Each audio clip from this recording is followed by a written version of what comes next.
Le journal sur Al24 News, merci de nous rejoindre pour cette édition. Voici les titres du journal. « 1100 martyrs palestiniens au dernier comptage, c'est le bilan de l'agression sioniste contre la Palestine à Gaza. La résistance palestinienne s'organise et moins de 1200 morts côté sioniste.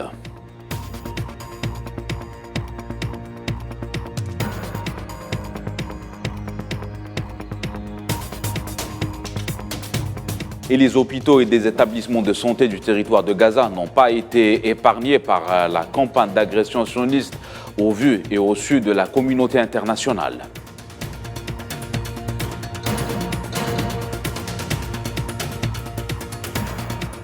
À Gaza, la population résiste malgré le blocus imposé depuis 2007 et les coupures d'eau et d'électricité.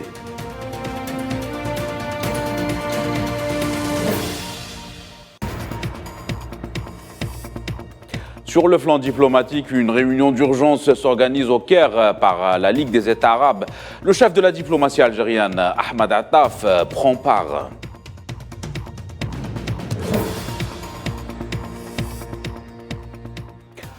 Voilà pour les titres. Bienvenue à tous dans cette édition consacrée en majeure partie à la situation à Gaza après 5 jours de guerre entre le Hamas et les forces d'occupation.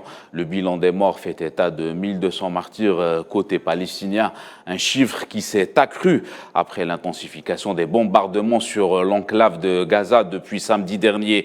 À l'intérieur de la bande, la population razaoui subit un embargo sans précédent de la part des autorités d'occupation qui a décidé en début de cet après-midi de mettre à l'arrêt la seule station d'approvisionnement en électricité.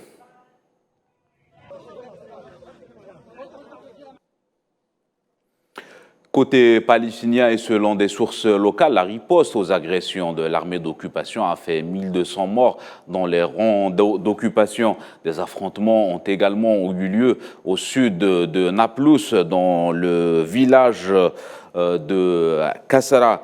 Et des milliers de Razaouis se sont déplacés à l'intérieur de l'enclave depuis le début de la campagne sioniste samedi passé.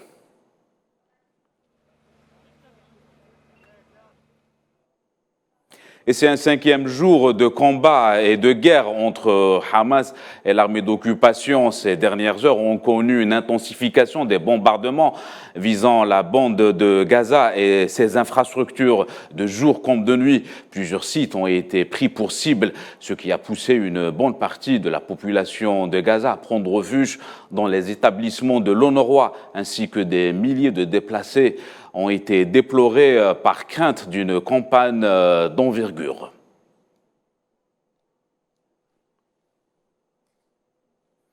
Une image qui illustre une fois de plus la violence des frappes de l'occupation.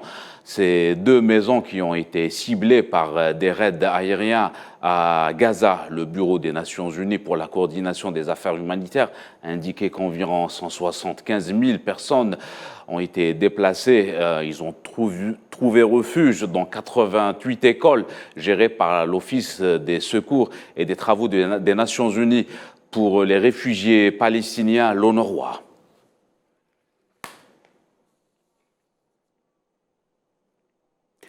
Et pour la diplomatie palestinienne, l'armée de l'occupation est en train d'opérer un génocide à l'encontre de la population palestinienne encerclée dans le territoire de Gaza. Cette bande qui se trouve depuis 2007 sous blocus israélien est l'un des territoires les plus densément peuplés de la région, avec un accès difficile aux besoins quotidiens.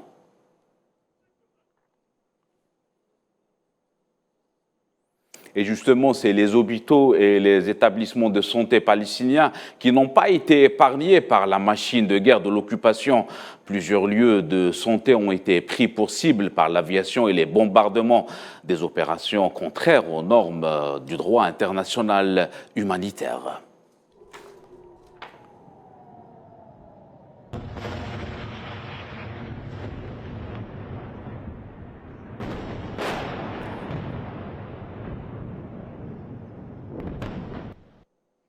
Dans une telle conjoncture de guerre et d'agression, les médecins palestiniens tente de fournir les soins nécessaires aux blessés, notamment les enfants victimes de raids.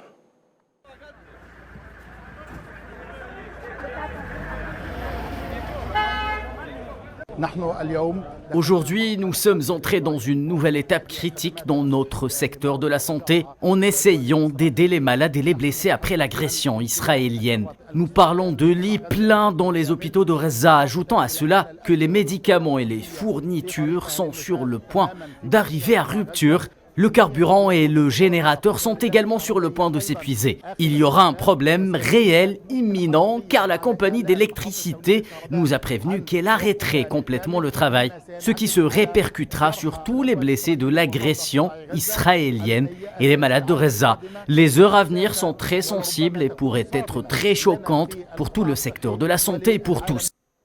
Et tout ça se passe à Gaza, ce territoire symbole de résistance et de lutte pour les millions de Gazaouis qui vivent en dépit d'un embargo injuste mené par la colonisation qui a touché même les approvisionnements, l'électricité en eau.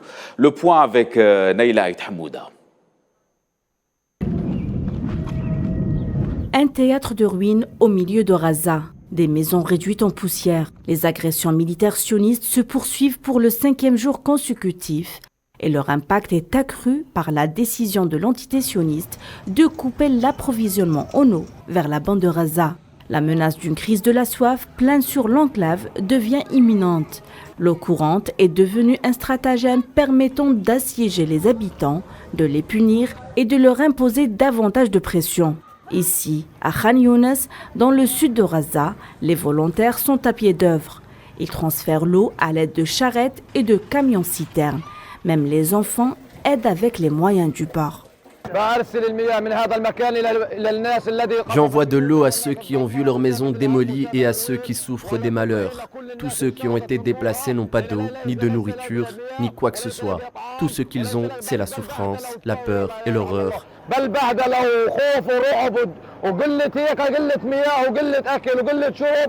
Gaza est littéralement coupée du monde.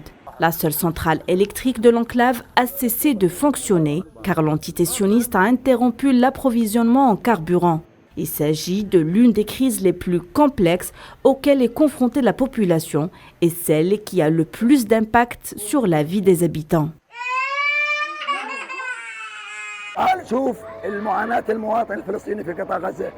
Venez voir comment les Palestiniens luttent à Gaza maintenant. Nous manquons des besoins fondamentaux pour vivre ici. La vie est terminée à Gaza. Les Palestiniens vivent dans des abris, mais ils n'ont ni eau, ni électricité, ni même pain. Les enfants n'ont pas de couches, pas de lait et rien de ce qui est nécessaire à la vie. Ce n'est plus une vie.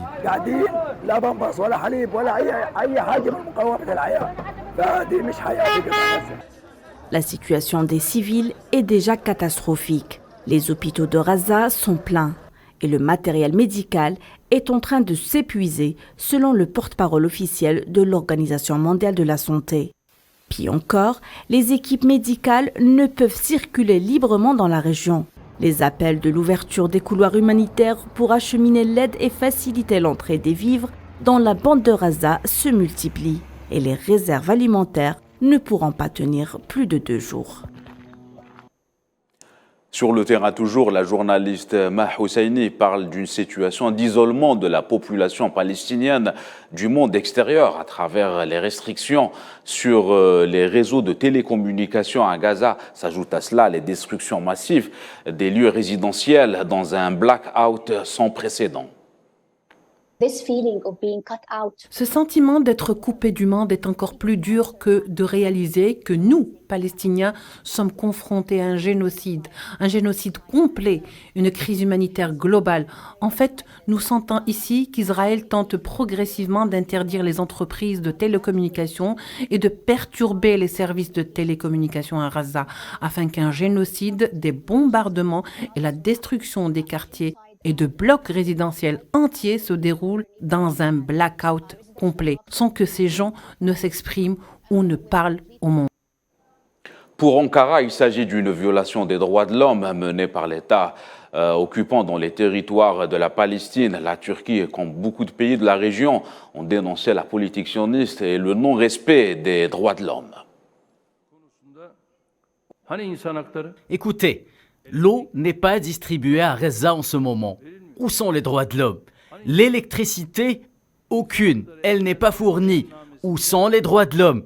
Dans la Déclaration universelle des droits de l'homme, vous ne pouvez pas couper l'eau. Dans la Déclaration universelle des droits de l'homme, on ne peut pas couper l'électricité. Et le président turc Recep Tayyip Erdogan qui a dénoncé également le déploiement d'un navire militaire américain dans la région. Quelles affaires le porte-avions américain a-t-il en Israël? Que va-t-il faire? Et que va faire le porte-avions qui arrive ici avec tous ces bateaux autour de lui et les avions à réaction sur le porte-avions? Il va frapper tout Gaza et ses environs, les rase et commet de très graves massacres. Et de Tokyo à l'Amérique latine, en passant par l'Indonésie, plusieurs manifestants du monde entier ont montré leur soutien à la Palestine et à la cause juste de son peuple sur ses terres légitimes, avec Al-Quds comme capitale. Retour en images sur ces manifestations avec Souila Akilal.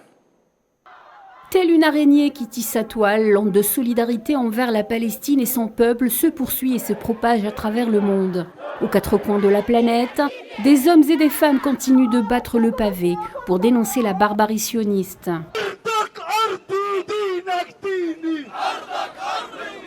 Au Chili, en Colombie ou encore au Brésil, des centaines de personnes, pancartes à la main, sont sorties exprimer leur révolte face à l'acharnement sioniste contre des innocents palestiniens.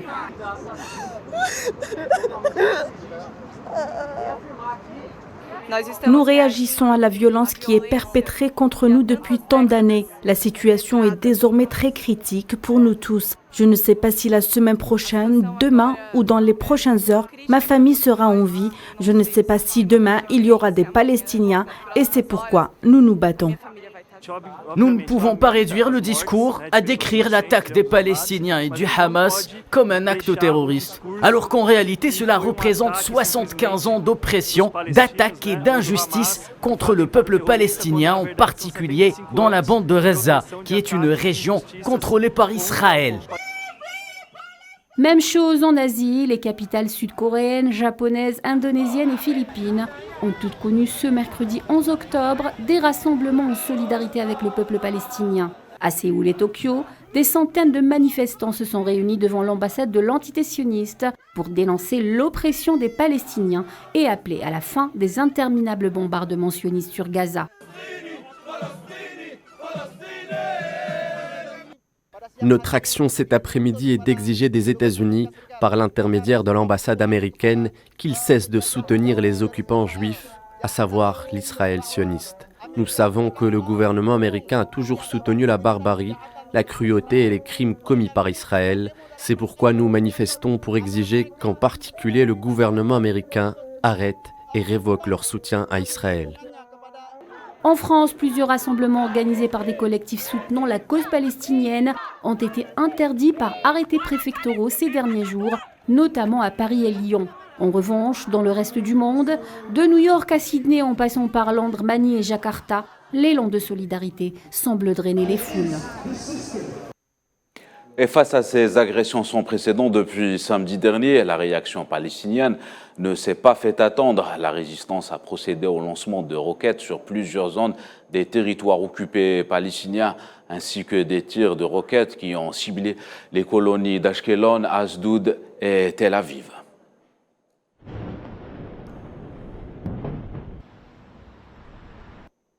En évoquant les ripostes palestiniennes, un mouvement de panique a marqué aujourd'hui l'aéroport international Ben Gourion après avoir été ciblé par des tirs de roquettes, sans pour autant évoquer des pertes matérielles ou humaines. Pour rappel, depuis samedi passé, plusieurs pays ont rapatrié leurs citoyens des territoires occupés à la suite de l'attaque surprise lancée par Hamas. Un porte-parole de l'aéroport a déclaré que le service se poursuit, niant ainsi le communiqué qui avait annoncé un bombardement de l'aéroport avec des missiles depuis la bande de Gaza. Et s'agissant des efforts diplomatiques, le ministre des Affaires étrangères algérien Ahmed Attaf s'est rendu ce mercredi matin au Caire, la capitale égyptienne, pour participer à la réunion ministérielle d'urgence du Conseil de la Ligue des États arabes sur la Palestine.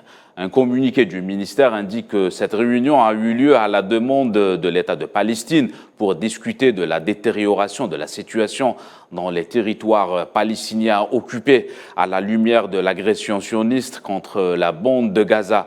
Une demande soutenue par l'Algérie aux côtés d'un certain nombre de pays arabes frères.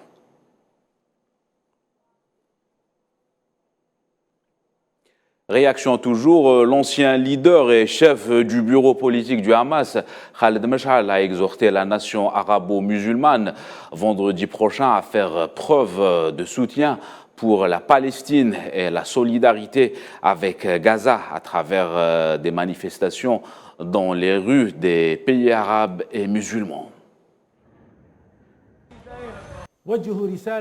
Lancer un message sur les placer dans les rues. Un message de colère que nous sommes avec la Palestine, que nous sommes avec Gaza, avec l'Aqsa et Al-Quds, et que nous faisons partie de cette bataille. C'est la première. Deuxièmement, Gaza vous appelle à l'aide avec des secours et de l'argent, avec tout ce que vous possédez. Quiconque veut vous aider, c'est le moment de vérité. Et pour plusieurs observateurs, la politique des deux poids, deux mesures s'illustre parfaitement dans les développements que connaît la région depuis le début de l'opération déluge Al-Aqsa. Une partie de la communauté internationale qui ferme les yeux sur les crimes commis à l'encontre des Palestiniens, refusant dans le même temps de condamner les autorités d'occupation sur ces dépassements au vu et au su de la communauté internationale. Sujet d'analyse de Tinin Al-Makassi. L'Occident veut continuer à justifier l'oppression sioniste à l'encontre du peuple palestinien, allant jusqu'à lui refuser son droit légitime de résister. Il a une nouvelle fois montré que la solidarité et les vies humaines ne se valent pas dans sa balance. En effet, du haut de sa posture prétendue humaniste, l'Occident, ses institutions, ses chefs d'État et autres acteurs politiques majeurs continuent avec la politique du deux poids, deux mesures. Pas plus loin qu'aujourd'hui, des hauts responsables de l'Union européenne ont tenu à Bruxelles une minute de silence en solidarité avec l'entité sioniste. À noter que ce n'est pas le premier acte de solidarité affiché par l'Union européenne qui a en outre envisagé de suspendre toutes ses aides à la Palestine. De son côté, la secrétaire d'État américaine au Trésor, Janet Yellen, a déclaré, je cite, que le soutien à Israël et à l'Ukraine sont des priorités absolues pour l'administration Biden, qu'il s'agisse de soutien économique ou militaire, même son de cloche du côté de la République tchèque qui ne cache pas son soutien à l'entité sioniste. Je reviens d'Israël où j'ai participé à une réunion avec le ministre des Affaires étrangères Eli Cohen et le président Isaac Herzog. J'ai pensé qu'il était important d'exprimer personnellement un soutien sans équivoque à Israël au nom de la République tchèque. Cette solidarité distillée fait le tour des plateaux télé et du gratin politique européen. Toutes les capitales semblent avoir assimilé la leçon. Les intérêts hégémoniques du bloc passent avant toute autre considération et pour faire passer la pilule au peuple qui de leur côté ne cesse d'afficher une solidarité sans faille avec la Palestine, les dirigeants du Nord ont une formule toute trouvée, l'humanisme. Et plusieurs pays organisent des vols spéciaux à destination des territoires occupés afin de rapatrier leurs ressortissants, à l'image de l'Argentine, le Canada ou encore le Brésil. Les autorités de Brasilia ont mobilisé 6 avions en prévision des campagnes de rapatriement. D'autres pays européens ont emboîté le pas, à l'instar du Danemark, l'Espagne ainsi que la Finlande. C'est donc une nouvelle forme du conflit israélo-palestinien qui s'annonce, différente de la dernière guerre qui a opposé l'entité sioniste à plusieurs nations arabes. Après 50 ans, plusieurs questions se posent sur les répercussions de cette nouvelle escalade sur la région. Élément de réponse avec Safouane Ben Sabri. Longtemps mis sous un silence relatif, le conflit israélo-palestinien est revenu de manière brutale sur le devant de la scène internationale. Il y aura un avant et un après 7 octobre 2023. Une fois la sidération et la surprise passées, quelles seront les conséquences géopolitiques de la dernière séquence du conflit? Sur le plan régional, la question palestinienne reste une pierre angulaire de la politique extérieure de plusieurs pays arabes. Alors que certains ont choisi la voie de la normalisation, d'autres tels que l'Algérie et la Syrie maintiennent un front de refus historiquement ancré. L'offensive du Hamas a éloigné pour l'heure le rapprochement éventuel entre l'Arabie saoudite et l'entité sioniste, un rapprochement qui n'était pas du goût de la République islamique d'Iran, qui trouve son compte dans la redistribution des cartes au Moyen-Orient. Sur le plan international, il faut noter que la riposte du Hamas intervient dans un contexte de multipolarisation et de polarisation des positions suite au déclenchement du conflit en Ukraine. Une première ligne de fracture s'est faite sur la scène internationale entre les États qui ont condamné l'offensive russe et ceux qui se sont abstenus. Une deuxième ligne de fracture vient s'ajouter à la première, ceux qui ont condamné le Hamas et ceux qui ne l'ont pas fait, voire qui soutiennent la résistance palestinienne. Dans les deux cas, on retrouve un front occidental soudé contre le reste. Voilà donc que l'Occident se retrouve engagé sur plusieurs fronts, comme pour le conflit ukrainien. En dehors de la sphère occidentale, Washington peine à trouver des soutiens. Ni la Chine ni la Russie ne s'alignent sur l'Occident. Washington est tributaire d'une politique étrangère dont les revers sont variés en Afghanistan, en Irak et en Syrie. Sur le plan interne de l'entité sioniste, une fois la sidération apaisée et le front commun contre la résistance palestinienne fissuré, la rue israélienne risque de demander des comptes au gouvernement Netanyahou. 50 ans après la guerre d'octobre 1973 qui avait conduit à la démission de Golda Meir, Netanyahou n'est pas à l'abri du même sort. Le mythe de l'invincibilité de l'armée sioniste a été remis en cause par des roquettes et des parapentes. Et le Liban voisin a fait l'objet d'attaques des forces d'occupation qui visaient des positions du Hezbollah en réponse aux tirs de missiles anti-chars sur des soldats de l'armée d'occupation. Selon l'armée de l'occupant, les périphéries de plusieurs villes frontalières, dont Al-Daïra et Yarin, sont soumises au bombardement de l'artillerie depuis le début de l'opération Déluge à Al-Aqsa.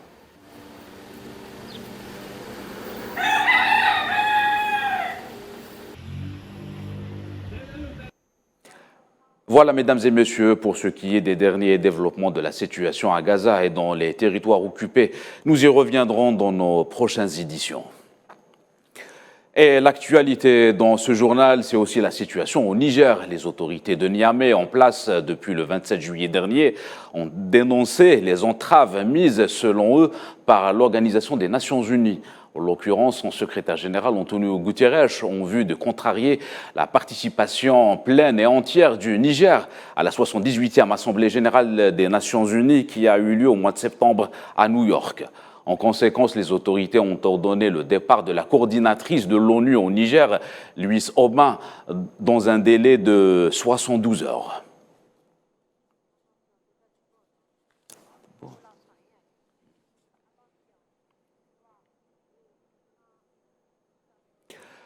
Direction l'actualité en Algérie, le président algérien Abdelmadjid Tebboune a reçu un appel téléphonique du chancelier allemand Olaf Scholz. La présidence algérienne a indiqué que l'appel, au cours duquel des visions ont été échangées sur les relations bilatérales et les moyens de les renforcer dans de nombreux domaines, dont l'énergie et l'industrie. La présidence algérienne a indiqué que les deux parties ont abordé les questions régionales et internationales d'actualité, notamment la situation sur le continent européen et les évolutions au Moyen-Orient, outre la Libye et la situation dans la région du Sahel. Voilà, c'est la fin de cette édition. Merci à vous de nous avoir suivis. L'actualité continue sur Al 24 News. Excellente soirée à tous.